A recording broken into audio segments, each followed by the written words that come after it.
अमृतसर शहर पूर्वपदावर येण्यास सुरुवात झाली आहे। पर्यटक नसल्यानं बाजारपेठेत मात्र शुकशुकाट पाहायला मिळालाय।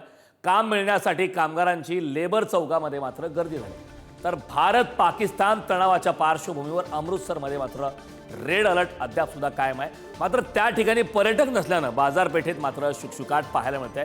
अमृतसर एक महत्त्वाचं ठिकाण, त्या ठिकाणी पर्यटकांची लगबग ही नेहमीच असते। मात्र सध्या भारत पाकिस्तान या तणावाच्या पार्श्वभूमीवर सध्या अमृतसर शहरामध्ये पर्यटक नाही, त्यामुळे मोठ्या प्रमाणात शुकशुकाट पाहायला मिळते। तर या संपूर्ण घडामोडींचा आढावा घेतला आमचे प्रतिनिधी किरण ताजने यांनी। पाहूया। भारत आणि पाकिस्तान यांच्यामध्ये तणावाचं वातावरण निर्माण झाल्याच्या पार्श्वभूमीवर अमृतसर शहरामध्ये रेड अलर्ट जारी करण्यात आलेला आहे। आणि अशा या एकूण परिस्थितीमध्ये जे अमृतसर शहर आहे त्याची नेमकी काय स्थिती आहे ती देखील आपण जाणून घेणार आहोत। माझे जे सहकारी आहे व्हिडिओ जर्नलिस्ट अनिल कपूर, त्यांना मी विनंती करतोय की जे अमृतसर शहर आहे त्या शहराच्या या जे गोल्डन टेम्पल आहे त्या परिसरामधली नेमकी काय स्थिती आहे ती दाखवण्याचा आम्ही तुम्हाला प्रयत्न करतोय। खरं तर भारत पाकिस्तान सीमेवर तणावाचं वातावरण आहे, सीमेवर शांतता आहे आणि अशा या सगळ्या परिस्थितीमध्ये ही जी बाजारपेठ आहे त्या बाजारपेठेमधलं हे दृश्य आहे। माझ्यासोबत जे रिक्षा चालक आहे त्यांच्याशी देखील बोलणार आहोत। या सगळ्या दरम्यान जे पाठीमागे चित्रीकरण करणारे आहेत ते माझे सहकारी अनिल कपूर आहेत। खरं तर हा संपूर्ण जो परिसर आहे तो बाजारपेठेचा आहे। बाजारपेठांमधील जर दृश्य बघितलं आणि त्याचं वर्णन जर करायचं ठरवलं तर बाजारपेठा उघडण्याचं काम आता सध्याच्या घडीला सुरू होतंय। खरं तर सकाळच्या वेळेला जी लगबग असते ती या ठिकाणी काही अंशी मंदावलेली आहे।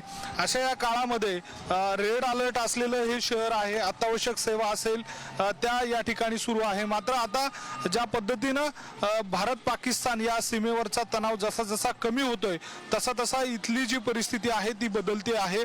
या सगळ्या परिस्थितीमध्ये जर बघितलं तर गेल्या काही दिवसांपासून या ठिकाणी पर्यटक येणं बंद झालेले आहेत। दुकानांमध्ये काम करण्यासाठी असलेली जी मुलं आहेत ती देखील आपल्या गावाकडे परतताय। त्यामुळे या सगळ्या दरम्यान जे नागरिक इथले आहेत ते पर्यटकांवर व्यवसाय करणारे आहेत आणि त्यामुळे या सगळ्या काळामध्ये त्याचा परिणाम देखील या ठिकाणी होताना दिसतोय।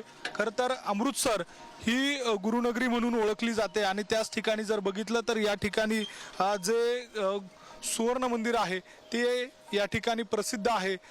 भारतातून मोठ्या प्रमाणात या ठिकाणी भाविक दर्शनासाठी येत असतात आणि त्या परिसरामध्ये देखील जर बघितलं तर या ठिकाणी जी वर्दळ असते ती मोठ्या प्रमाणामध्ये असते। मात्र या संपूर्ण काळामध्ये ही जी परिस्थिती आहे ती मंदावलेली आहे आणि अशा या एकूण परिस्थितीमध्ये जर बघितलं तर संपूर्ण अमृतसर शहराची ही जी परिस्थिती आपल्याला पाहायला मिळते ती या ठिकाणी गुरुनगरी असलेल्या या पर्यटन स्थळी मात्र शुकशुकाट मोठ्या प्रमाणात दिसून येतोय। रेलचेल जी आहे ती मंदावलेली आहे।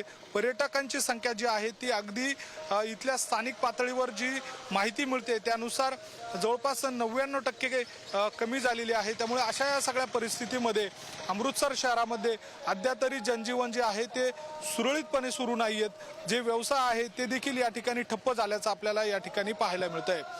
व्हिडिओ जर्नलिस्ट अनिल कपूरसह मी किरण ताजने, पुढारी न्यूज, अमृतसर।